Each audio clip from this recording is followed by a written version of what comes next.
Dwight D. Eisenhower, 1890 to 1969, was born in Texas, raised in Kansas, and educated at West Point. He trained troops in Pennsylvania during World War I and spent part of his military career in the 1930s in the Philippines. In 1942, he received command of the American Expeditionary Forces in the European theater and led the campaign in North Africa and Sicily.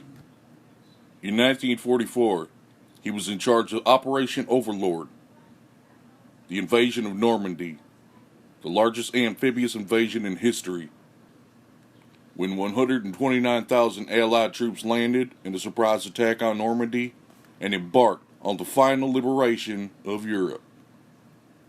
Eisenhower became commander of the North Atlantic Treaty Organization in 1951. He was elected president in 1952 and again in 1956. Soldiers, sailors, and airmen of the Allied Expeditionary Forces, you are about to embark upon the great crusade toward which we have striven these many months. The eyes of the world are upon you. The hopes and prayers of liberty-loving people everywhere march with you. In company with our brave allies and brothers in arms on other fronts, you will bring about the destruction of the German war machine, the elimination of Nazi tyranny over oppressed peoples of Europe, and security for ourselves in a free world. Your task will not be an easy one. Your enemy is well trained, well equipped, and battle hardened. He will fight savagely. But this is the year 1944.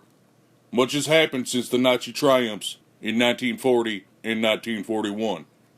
The United Nations have inflicted upon the Germans great defeats in open battle man to man. Our air offensive has seriously reduced their strength in the air and their capacity to wage war on the ground. Our home fronts have given us an overwhelming superiority in weapons and munitions of war, and placed at our disposal great reserves of trained fighting men.